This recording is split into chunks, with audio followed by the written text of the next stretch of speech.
From Tally to Cali, It's time to wake up. Wake up! Warchant.com is your ultimate Seminole sports source. And this is Wake Up Warchant, presented by Vitamin Energy. The vitamins. The energy. Now here's Warchant.com's Aslan Hajavandi and Corey Clark.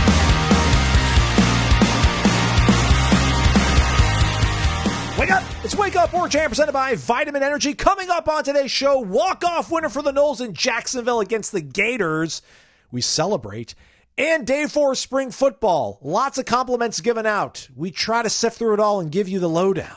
Wake Up Warchant presented by Vitamin Energy, vitaminenergy.com.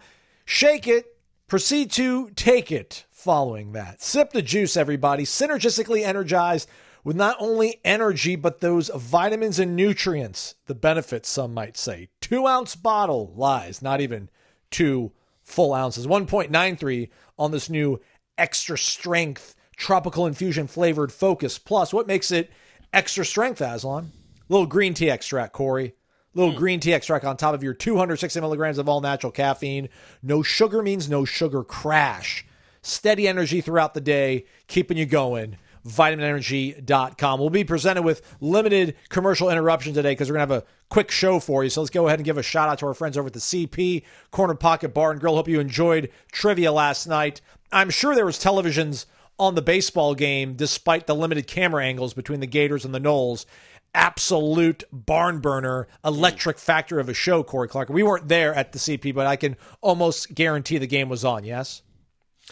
Yeah, we weren't there, but I'm going to go ahead and say it absolutely was. Bill's not going to have that not on TV somewhere. Yeah. So, yeah, absolutely. Too bad it was a weird camera angle, but absolutely Bill had that thing on there. Real quickly, a reminder, the spring sale might be winding down, so jump on it right now, everybody. $52 for a year, so that's $1 a week for the whole year for full premium access to warchant.com. You get access to all of it. And you get to hop on all the other message boards, rival boards on the On3 network. You can't post on those ones, but you can actually read and see how sad they are, especially the Gators after they lost the baseball game the other night. And you get the $20 gift card to Garnet and Gold, so take advantage of it now. All right, before we get to the baseball game, we know it pays the bills around here. Although there was somebody that commented the other day on one of our Monday show, Corey, said, nobody care about baseball. And shout out to the 3 people that jumped to the comments section and were like, actually, we do care about baseball, buddy. Yeah. So we do care about baseball. I'm never a big fan when people speak for everyone. Yes. Like, say I don't care about baseball. That's fair. You're allowed to speak for everybody and say nobody cares about that or everybody hates that. It's nonsensical. Don't be that person. Just in life. Yeah. Like, nobody likes Taylor Swift. Or everybody loves Taylor Swift. Yeah. They're both dumb. Just say I love Taylor Swift or I don't like Taylor Swift. That's all. Yeah, and as always, look at the item description, the show notes. If you're on YouTube, it's right there in the description of the video. We've got the timestamps of when we talk about certain topics, so you can always feel free to shuttle through and scrub past it. So with that said, let's talk about football, Corey Clark.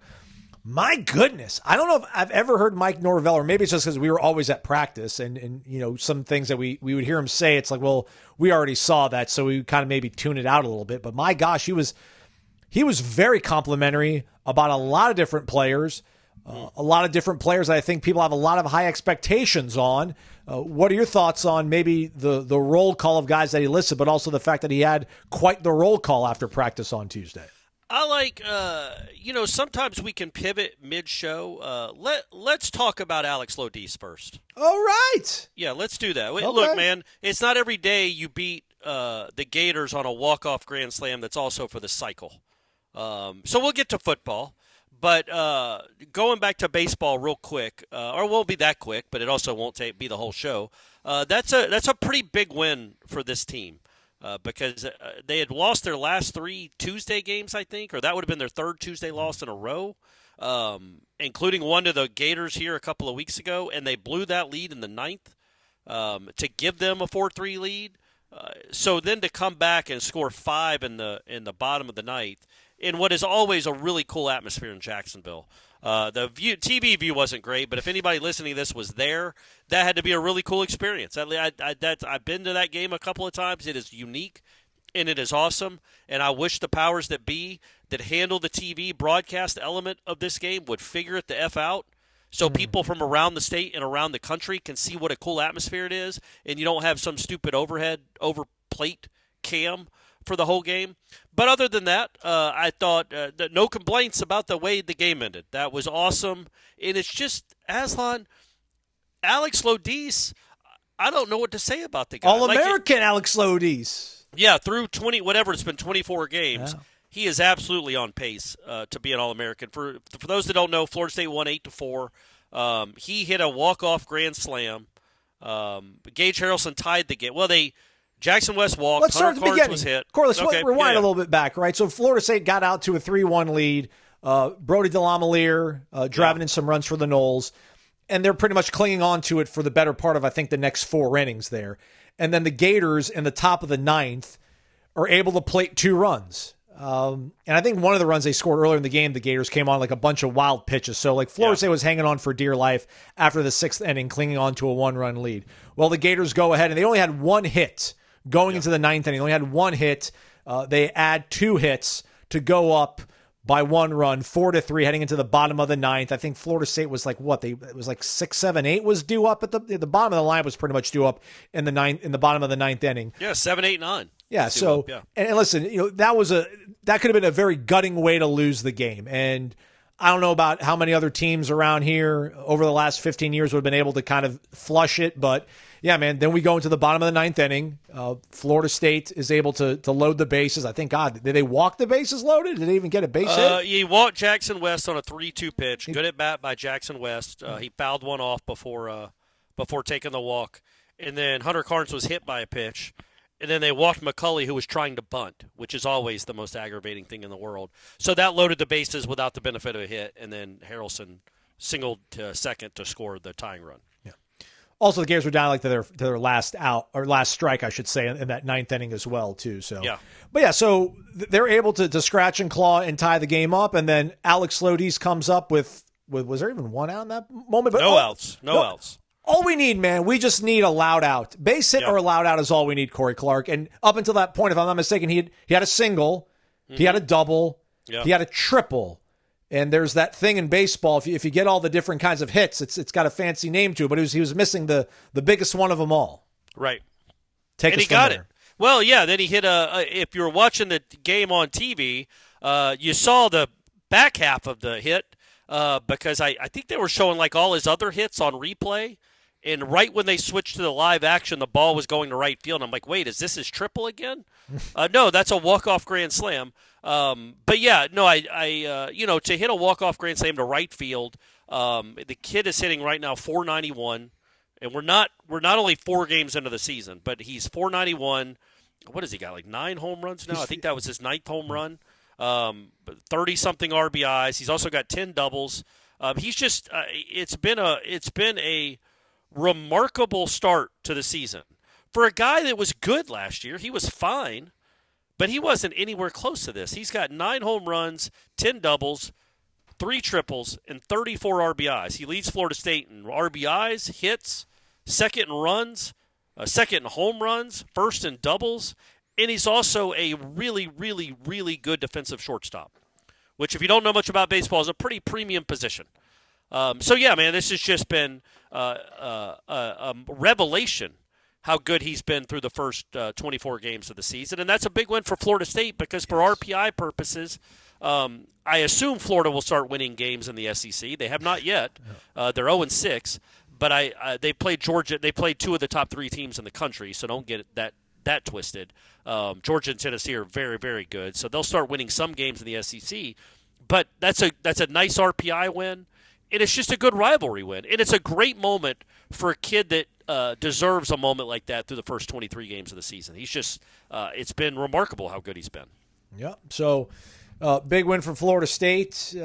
Joe Charles, Chris Kinnear, and Hudson Rowan, to a lesser degree, came on. He got the one hit, but he did get out of the inning, at least to, I guess, limit the damage somewhat. So I think Kinnear might be in the next. I mean, although he got credit with 2 earned runs, but I don't know what that was earned run. I feel like that Max. I feel like Max Williams might have been a bit of an error. It was an error, but then he gave up a hit after that. Or Rowan gave up a hit after that, so it turned into an earned run anyway. Gotcha. But yeah, look, man, he gave up 2 earned runs in 3 innings, but he gave up 1 hit. Kinnear was good and has been good.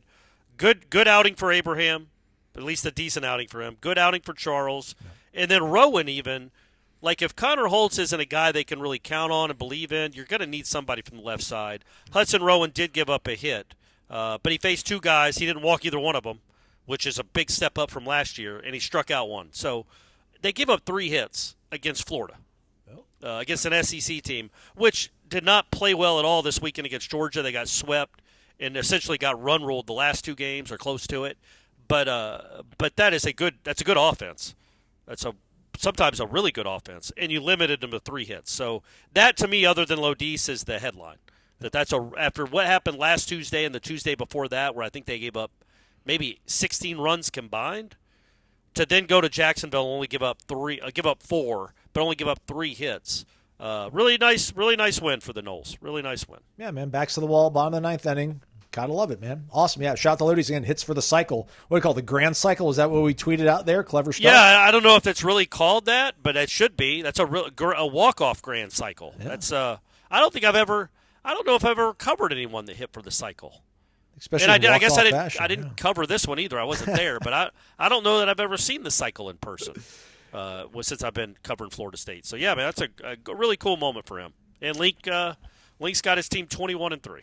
Not too shabby. They got Notre Dame up in South Bend this weekend for a 3-game set. So we'll talk to Link on Thursday. Check out warchant.com in the meantime. I did say limited commercial break. This is going to be one of the times that we do take a break. But before we get to that, I don't know what's going on here in Tallahassee, Florida. Maybe our post office a little bit more overworked than the people that live in the big city. Although, did you receive your Brunt boots in Tallahassee, Corey? Did you get them while you were in the big city of Atlanta? No, I got them here in Tallahassee. And wore them out. Got some comments on them, some good ones. Nice. Stephanie kind of laughed when she first saw them because they are work boot looking like boots, and they are work boots. They are. They function as work boots, but the beauty is I put them on and I walk around a bar or a restaurant or a club. You know me in the club. Well, when I was on the strip. You're on the strip. Yeah, I was at Bulls, and at Bulls I just fit right in with my Brunts. So yeah, man, it was. I got a compliment at the bar I was at. Well, I don't know why I say the bar I was at. I was at Corner Pocket, if you guys can believe it, and one of the bartenders was like, "Are those Clarks?" And I didn't quite know what she was talking about. Yeah. And I'm like, Clark. I'm like, yeah, I'm Clark. And she goes, no, the boots. And I go, oh, no, these aren't Clarks. These are Brunts. Even better. Heck yeah. That's a tagline, right? It is now. Yeah. It is now. Lightweight, waterproof, slip and oil resistant, heat resistant, electrical hazard rated. These are legitimate work boots, but as comfortable as sneakers. Yes, Corey? I still haven't got mine, so I'm going to trust you. Yes, they are. I walked around perfectly fine with them. Felt good. Felt normal. Felt natural. Brunt didn't make just a durable work boot. They've reinvented comfort for the hardest workers out there. For a limited time, our listeners get 10%, or rather $10 off at Brunt by using the code WAKEUP. So head to bruntworkwear.com, use the code WAKEUP, and you're all set. Even better, Brunt lets you try all their products on the job, risk-free. After your purchase, they'll ask you where you heard about them. Support the pod. Let them know you heard about it on Wake Up. All right, we are back. It's Wake Up Warchant presented by Vitamin Energy, vitaminenergy.com. Where was I talking about football? So, yeah, Corey, bunch of people got a bunch of compliments from the head man. What was cooler, the fact that you heard those specific names or just the fact that Mike seemed to rattle off a bunch of guys and it didn't feel, I don't want to call it forced or contrived, but it kind of felt organic in the moment? Yeah, I thought some of that was like, we've been off for 3 days. I'm going to give y'all something to write about. Also, I'm sorry I was 45 minutes late. It's not that he was 45 minutes late. That we're told to be there at 6:15 because that's when practice will be over and we'll get the head man at 6:15. Practice ran over that, but I don't think he was late. We just were early. Let's put it that way. And we could have been told, hey, don't get there at 6. It's going to be another 45 minutes. But anyway, so I don't know if he felt bad because he walks in at 7 when he knows we've been there since 6:15. But he gave us a few morsels. Okay. I don't think Norvell lives his life worrying if we're a little perturbed because we've had to wait. And when I say we, I'm legitimately everyone talking about me. So I was a little bit perturbed that we were there 45 minutes late. But we got to talk to that man, and yeah, he talked about unsolicited James Williams. I think Chase Lofton. was another one. He calls him Taye Diggs. Isn't that the name of the actor? It is, yeah. From Go and from all those movies in the turn of the century. Strong reference on Go. Yeah, but it's like Stella got her groove back. I think he might be more known for. I don't know. I think it's Go. But yeah, you're right. It's probably how Stella got her groove back. Good looking man, and best man. Yeah, really good in that. Morris Chestnut too. Now, correct. Yeah. You don't forget about him in Boys in the Hood.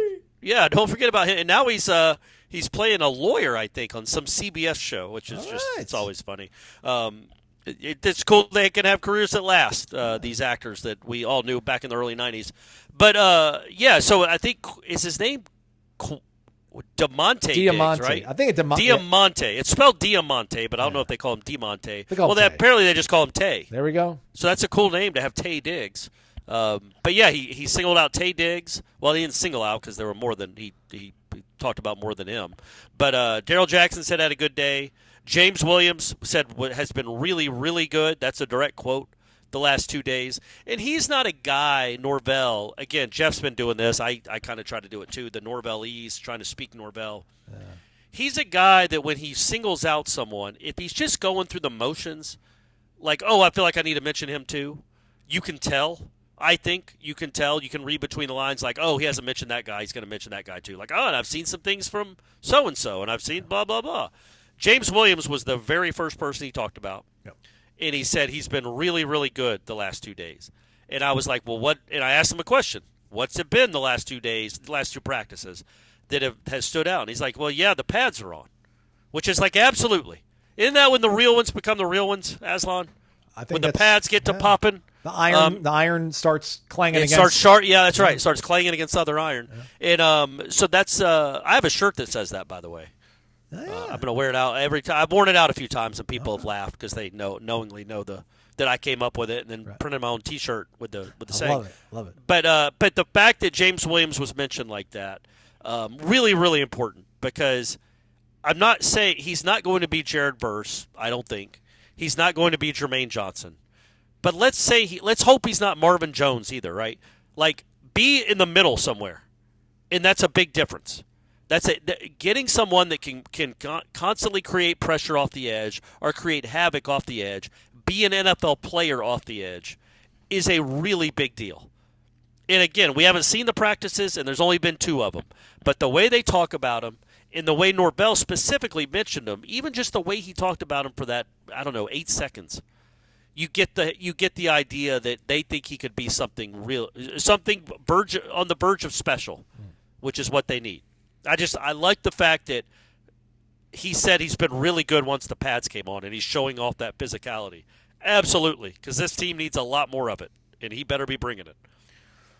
What about everybody else on the defensive line? I mean, do you think that's a matter of him just trying to emphasize their need to rise up? Because, I mean, we did say he did say Taye Diggs. He also said Deontay McCray. He also said Darrell Jackson. You throw in James Williams. I mean, that's – the only one that I thought was honestly a throw-in, and maybe it isn't. Maybe I need to read more into this, was when he mentioned Amari Williams. And I do like the fact that he told us Amari Williams has mainly been working at defensive end. If you guys don't remember, he was a tight end last year, made a great catch against Clemson in the end zone. But they think he'll be a two-way player, but it sounds like right now he's focusing mostly on defensive end. That's probably out of necessity because of Jenkins being hurt. But and maybe lost for the year, so they need somebody at defensive end to step up. The portal will be open here soon. But either way, the fact that he mentioned Amari Williams, it sounded like he was throwing him in, but maybe he wasn't. Like, there was no need to mention him. Yeah. So the fact that he did, again, kind of unsolicited, because they got 10 other defensive linemen, but he mentioned Amari Williams. Like, Amari Williams showcased himself to be a pretty darn good athlete. And maybe he could turn into a pretty good, darn defensive lineman, especially in a new system like this. So let's hope that wasn't just a throw-in. That's the one that felt like the one that might have been. But now that I think about it and talk about it, maybe that was the most telling of all. Yeah. That out of nowhere he just threw in Amari Williams, who none of us really are expecting a ton out of, right? No. His first year at defensive line. No. Feels like he's still got maybe some weight to add or grow into that, but he is such a wildly talented athlete that maybe he's like a James Williams from 2024. Maybe he has got such a limited, small role and scope that he'll be able to do quite well in it. So we'll look forward to that, hopefully. Corey, what are your thoughts as well on, it's tough again. You talked about this with Ira when you did the rap about any positive stuff from your offense. If you want to be a skeptic, you can be like, well, this means the defense isn't doing well. Anything you say well about the defense is, well, our offense isn't doing well. I'm of the belief I would love to hear nothing more than the offense is doing great. I'll trust the defense will grow and find its legs at some point over the course of a season. I really want the offense to come out guns a-blazing, but Norvell seemed to have a real sort of balance about, hey, practice didn't start off well for the defense. Offense kind of did their thing. Maybe defense didn't have the urgency getting off blocks, 2 days off after pads, yada, yada. Yeah. But then defense kind of responds. Is that just kind of let's keep everybody even keeled, or do you think that's the note you kind of want to strike right now as you're entering week 2, kind of back and forth battle between both sides of the ball? No, I think Norvell seemed genuinely upset. Here's what I think happened. I think it wasn't just players making plays on offense when they had some explosive plays early. Again, reading between the lines, it was breakdowns by the defense. That's what bothered him, I think. It wasn't, corners are going to get beat. Players are going to make plays on you. That's what you want. But guys running free because the defense broke down or miscommunicated, I think that's what bothered him a little bit. But the fact that they did come back and apparently played much better in the second half of practice it was something he was very excited about and encouraged by. But yeah, man, I'm with you. I want to hear all about explosive plays on the offense. That's by the offense. That's all I want to hear. It's not all I want to hear, but it's a lot of what I hear. The other thing I want to hear, but again, it comes at the expense of your offense, is the fumbles that are being created. Awesome. He said there were a few more balls that were ripped away. That's awesome because, again, you're talking about a defense that forced 6 turnovers all of last season, which was 131st in the country. Only Central Michigan and Purdue forced less. And 2 of those turnovers came against Charleston Southern. So in the 11 Division I games they played, they forced 4 effing turnovers. That's impossible. It's impossible. Florida State the year before, they weren't very good. They were 69th in the country. They weren't incredible at forcing turnovers, and they had 17. So to only force essentially 4 is pathetic.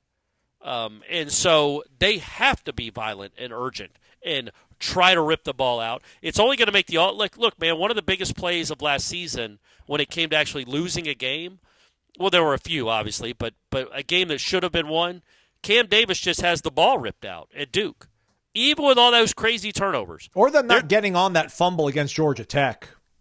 Well, that didn't help either. You're right. But but Cam Davis getting the ball ripped out when they're driving in for what could be, again, it's a big assumption to think Florida State was going to go the extra 25 yards. But to go for what could have been the game-winning touchdown, that's a horrible turnover. It's a crippling turnover. And Brock Glenn had he had 3 straight in that game, but he also had a bad fumble. So, these are the growing pains that you hope they learn from. Because I feel like they're going to get so tired of having the ball ripped out of their hands that they'll actually concentrate on holding it. Yeah. It's a nice thing to do. So if your defense can be this physical, this violent, and this turnover prone, that I think will help the offense eventually. So we'll see. But again, it's the whole, like I said, that's great that the defense is forcing turnovers. It's your offense that's fumbling the ball. But I like hearing that. I just like hearing about defense is creating turnovers. I just do, man, because that's what this defense needs to do, or certainly better than it did the last season. And, it can be worse unless it didn't have a turnover all season. But think about that, Aslan. You had Cypress and Azaria Thomas is a pretty darn good quarterback duo. Yeah. Azaria might be a first-round pick. The year before, Renardo Green was part of it, too. And they were 69th in the country in turnovers, even with Renardo Green, Jared Burst, Braden Fisk, Azaria Thomas, and on. They were Jarian Jones. Made them count, though, right? The Clemson fumble, the Louisville fumbles, so. Yeah, you're right. The Bethune interception in the end zone. They had some pivotal ones, but it wasn't something they ever did really well. Yeah. It would be nice to become like Notre Dame.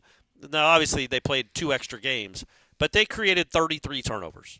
I don't know how many of those were by Florida State. I'm going to guess 4. But either way, that's the sign of a really good defense, typically, is to be able to create turnovers. And it's a sign of a physical, effort-filled defense. Let's pivot to the offense by mentioning one last thing about the defense, and that's Earl Little. And you kind of asked him about some standouts, Corey Clark. And there's a litany of talented guys, newcomers, Deuce Robinson, Squirrel White. But he went off the board. I'd say he went off the board with one of the first names he mentioned to you. What caught your fancy about hearing Javen Boggs' name being dropped? Number one, I liked Earl Little a lot. I thought that was a good interview. Same with Pettibone or Pettabon. I think it's Pettibone. I listened to a video that the Washington football team produced with him because he was their coordinator or the O-line coach. He wasn't the O-line coach. Maybe he was the D-line coach or something. Back when they were rolling with Joe Gibbs, and they said Pettibone. Okay, so Pettibone, he was very good too. I would encourage everyone to watch these two videos. Those are the two players we got today. It was Earl Little and Luke. It's Luke, right? Luke Pettibone. Correct. But Earl Little, I thought was I would tell you to watch that. Well, I'll get to what he said about the offensive player in a second. But the way he talked about that defense is should be encouraging. Everybody that talks about Tony White's defense almost does it with a smile. Because I think it's a fun defense to play in, and I think it's because they weren't any good last year on that side of the ball, as was well documented. But they think they're going to be good. They think they got better players, but they also are going to be coming from all these different angles. It's such a unique defense to have to go up against. And Luke Pettibone talked about when the only two times he's faced it was at Syracuse, since he's been in the ACC, which has been 5 years now, was at Syracuse, I guess, assuming when Tony White was there, but then also when NC State was good on defense 2 years ago. They ran the 3-3-5. And as I said in the Warchant rap, man, that was the last time Jordan Travis had a bad game, was that game at Raleigh in 2022. Nobody confused that kid ever the last 2 years of his career. NC State did. And so that's what Pettibone was saying is if you get the right defensive players to run it, it is a bear for an offense to deal with. It is hard for an offense to deal with. So he's like, it's getting us much better having to deal with a defense like that. And Earl Little just had a big smile on his face talking about it. He called it crazy. Like, this defense is crazy. Not in it's hard to learn, or it's not even that it's so multiple. It's just it comes from every angle. You don't know where the pressure is going to come from. You don't know where the zone will be being played or where they're playing man. It's just it tries to be very confusing at all times, and that's good to see because as Patrick Surtain talked about at the coaches luncheon that we had, they played 90% of the time in press man. So you knew the corners were going to have their back to you every time you drop back. That's not the case now. Corners might be playing off. They might be looking at the quarterback. They probably will be looking at the quarterback, and they can break on balls and make plays. All that being said, great. Earl Little's awesome. I thought it was funny. Anytime he was asked a question, no matter who asked it, he looked dead into that one camera, which was awesome. That was really neat. It was like he was talking to John Saunders in studio or something. R.I.P. But I asked him, like, hey, I know they're your competitors in practice, but they're also your teammates. Has there been anybody that stood out on the other side of the ball at the skill positions, like one player or two players or three players that have really stood out that have caught your eye? And he's like, well, yeah, there are a few, but my guy, and he said Boggs. Yep. And it's Javen, right? Correct, yeah. Javen, not Jaden, Javen. Close, but yeah, so the fact he's like, yeah, he's good with his routes. He gets to the top of the routes quick. He's polished. He's tough. Like all these things that Earl Little talked about, it's like, man, this is Earl Little's 4th year of college football. What it must take for you to impress a guy that's been at Alabama and then Florida State for 4 years as a true freshman who should still be in high school at wide receiver. And you have some good dudes already on your team. That speaks volumes, doesn't it? Absolutely. Like, does that get you a little excited that maybe Boggs could be not just a dude eventually, but maybe even a dude this year? I don't want to get that far ahead, but I'm excited. Do. I guess there's no reason not to, but I just, we've been at practice and we've seen guys have good days, but then this could be 4 consecutive days of him doing something that's wowed her a little, or maybe I also think toward duty as well. I was going to say, don't you think it has something to do with just the off season too? Probably. Like, there are certain people that just carry themselves a certain way where that's impressive. They're just about the work. Yep. And they're impressive. Like, and we've heard it. We've heard whispers about the kid anyway, that he's been really impressive. And that was just during workouts. So for then, one of the veterans on your defense, I know he didn't play a lot last year, but one of the veteran presence on your defense, it's been around football his whole life, singles out that guy immediately after day 4. That seems like there's that could be a pretty high ceiling, right? Yeah, definitely worth asking Norvell about it when we speak to him again on Thursday. While you, I feel like Norvell mentioned him. I feel like Norvell mentioned him the 2 practices ago or after last Saturday. Practice. Yeah, I thought he did. I thought he mentioned him as somebody that's been standing out. All right. You might have peeled off to go listen to the Pettibone interview that was being done, but Earl Little also he was asked like the same question pretty much. Like just I think maybe Matt asked him just about like other standouts, and he actually dropped another name, Hakeem Williams. So. Yeah. Go drink up on that soundbite, everybody, and get super excited about what the offense can look like. What about this tight end room, Corey Clark? That seemed to be the big takeaway from Mike offensively, or at least what he felt like shining the brightest light on when he was up at the podium. And had good things to say about Landon Thomas, but I don't know if Landon Thomas got the shiniest gold star from the teacher on Tuesday. No, that was Lofton. He said Marqueson looks as good as he ever has, but no offense, Marqueson, that's not a huge bar to clear. And then he talked about Randy Pittman's been good. He was just talking about the tight end room in general. And this is when you have to read between the lines and realize Norvell's just trying to touch all of them. Like he said, the tight end room's been really good. And then he mentions Randy, he mentions Marqueson, he says Landon Thomas, although we all think Landon Thomas is good. But then he talks about Chase Lofton. And the way he talked about Chase Lofton, he made it sound like, and I think he even said it, or at least insinuated, that he has a chance to play this year. Like there's a chance as a true freshman with those other guys in that room, that he had a lot of veterans in that room and some talent, that he has a chance to play right away. He might also be one of the bigger reasons why Amari Williams is now on defense. But that being said, what was most telling is if you go watch the interview, he's asked again about because he has like a 3-minute soliloquy before he opens it up to questions. So as he's listing everything about the practice and what he likes and doesn't like, it's mostly what he likes. He talks about Chase Lofton and glowingly. And then he's asked about Chase Lofton, like what about it? What about him has made you think what has he done? How has he looked? Whatever the question was. And he gave like an 8-word answer. Just like, yeah, I think he's good. I can't even remember how he phrased it, Aslan. But it was something. Expectations for him. 4 days. Yeah. I like it. 4 days, I like it. Yeah. But the way he said I like it, like confidently, like you guys don't even understand how good he is. All right, Corey. All right. Relax. This is why people start getting mad at us in the middle of September. Hey, man, I'm not telling you he's any good. How would I know? He might catch the ball with his face mask. I don't know. Blame your head coach. You can't hold this on us any longer. But, yeah, so the fact that he seemed so confidently – just so confident in what Lofton was. And also the way he talked about him even when he signed in December.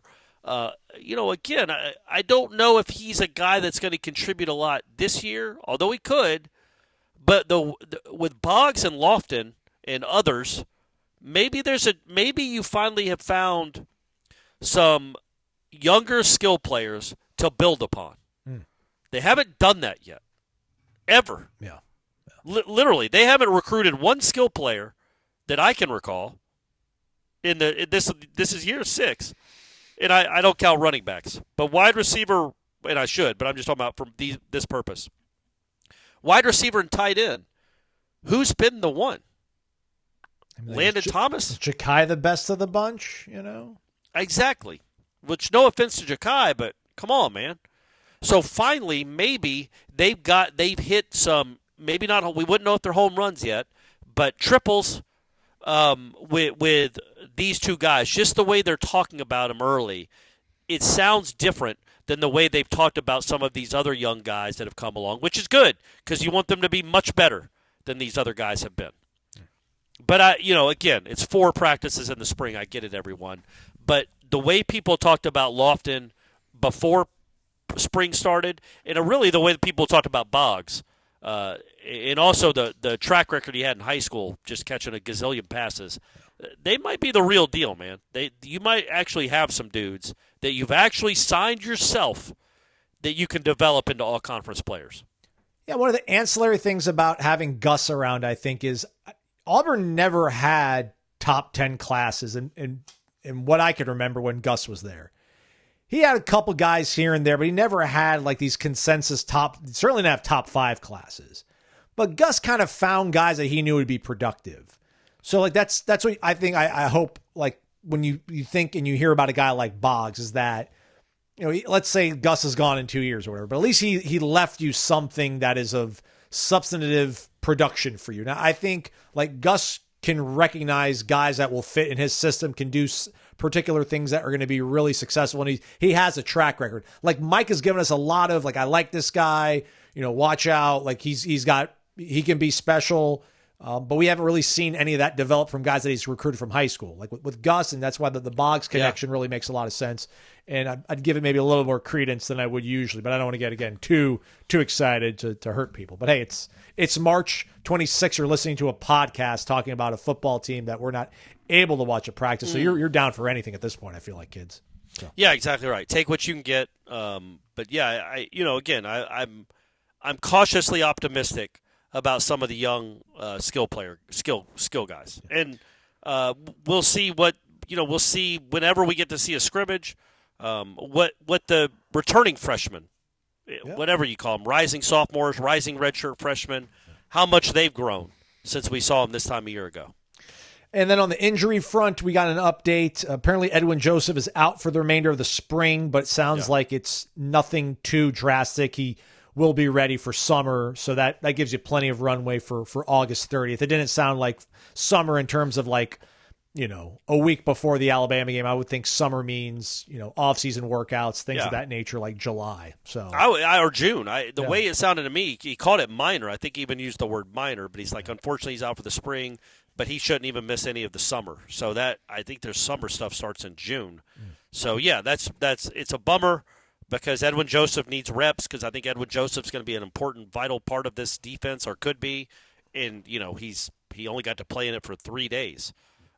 We know he can play, but he's learning a new defense, and you'd like him to get not just mental reps but physical reps. So that's a bummer that he's going to miss the last 11 practice of the spring.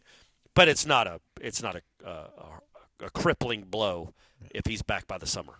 Well, that's the thing too. And when you think about it, it's like it's 5 weeks. Maybe even, I think it's like 5 weeks spring football. So, I mean, we're already in week 2. So, I mean, it's when you hear like he's lost for the spring, it's like poor Juju Watkins. Like she's out for the rest of the year. It's like, well, it's the tournament, so. Yeah. But that was an ACL. We don't think there's anything near that level of magnitude. Back to baseball real quick. Shout out to Cam Smith getting the call up to the show. Yeah. And go ahead. I was going to say he's the third quickest player of the draft era. Dang. To get to the show as far as minor league games played. Hell yeah. It's like Pete Incaviglia, John Olerud, and him. And for those that don't know, Pete Incaviglia played at Oklahoma State in like 1985. It's a unit. John Olerud was, I think he was UW. He was Washington maybe? Washington State. I think he was somewhere out west. He played for the Blue Jays in the early 90s, late 80s, early 90s. Wazoo. Yeah, there you go. Wore a helmet at first base. Was actually a pitcher. Was a two-way player. He was a pitcher and a first baseman. There's an award named after him now. Yeah, that's right. And he won. He beat the Braves. Well, he didn't, but he was on the team that beat the Braves for the World Series in 1992. A bit of a bummer there, but yeah. So that was. I don't know when John Olerud debuted in the major leagues. I'm going to say 1990. I'm just going to guess, but this is something. So 89. Okay, so Cam Smith played 34 or 36 minor league games last year. That's the least number of minor league games a prospect has played before reaching the major leagues since John Olerud. Yeah, because he didn't even play one, apparently, according to his Wikipedia which page. is crazy. How about that? So that's 36 years? 36 years? That's incredible, and he's playing a different position. He's going to start in the outfield, or at least, he's going to start his career as an outfielder for the Astros, but that's just awesome. It's really cool. That scene that the Houston Astros tweeted out where they called his family in to tell him, although the rest of the guys in the clubhouse, they didn't a seem little all awkward. Stoked for him. No, they weren't, because it's like, okay, something like Altuve's like, yeah, can I go to dinner? I don't need this. What are we doing here? And then the other guys are like, well, I want to make the team too. There's like 40 guys in there. But yes, it was a really emotional moment for him. I can't even imagine what it's like for that family, but good for him. That's an incredible accomplishment for him to go. This time last year, he had just played Florida and Jacksonville, and won that game easily. Yeah. And then now he's getting ready to play in the show on Thursday as opening day. That's just really, really cool. That's neat. It's neat, man. And they got to change the banner at Hauser now. Yeah, 81. It says 80 major leaguers. Change it to 81, everyone. I know. They didn't leave themselves a lot of wiggle. It's a screen-printed banner. They need to make like a clapboard where they can just move the numbers like the scoreboard. Yeah, because what if Tibbs gets called up in late May? Or Ferrer or Wyatt Crowell, if he's doing anything. He should, somebody, C.J. Van Eyck. Dinges. Oh, yeah, C.J. Van Dinges. Eyck, yeah. So it could be to 82 at some point this season. But just it's almost unprecedented how good Cam Smith has been as a professional baseball player. And now and it worked out well for him. He got traded. Yeah. So now I don't know that he'd be doing this with the Cubs, but with the Astros, he's their starting outfielder. And congrats to Cal Raleigh. Yeah. 6-year, $105 million deal. Yep. I'm not great at math, but that's a lot of money. Yeah. I'm going to say that's about $18 million a year, $17.5 million a year, $18 million a year. $1 million salary this year, but he gets a $10 million signing bonus. Then it goes 11, 12, 23, 23, 23, and then 20 in the final year, 2031. Man, he's gonna have a year where he's making $23 million a year. All I'm saying is, Cal, come on, man. Get you a stadium right in front of College Town. Woo. Build the thing. Woo. Or how about this? Buy Link a championship. Woo. Buy Link a championship, Cal. You and Buster, the great catchers of Florida State history, combine your salaries and your incomes and your assets and get Link Jarrett a championship, please. Please, guys. Maybe it's this year, buddy. Could be this year. Hey, man. I'm not ruling it out.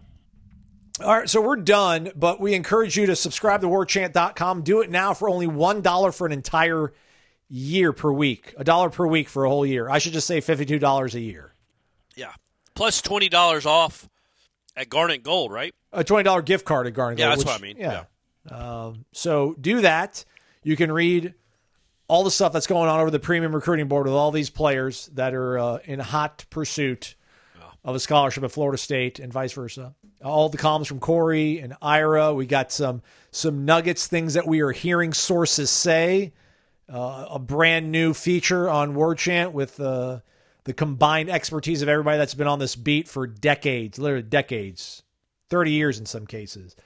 No one else has got that. Warchant's got it. It's only $52 for a year. You get the $20 gift card to Garnet and Gold as well. We'll be back tomorrow, mailback show. Long show probably. Might pare it down a little bit because we're going to do a live show on Thursday for you, everybody, as well. Probably around, 8 o'clock, provided Mike is somewhat a little bit more closer to that 6:15 kickoff after his interviews on Thursday. That'd be nice. We'll give ourselves some wiggle room.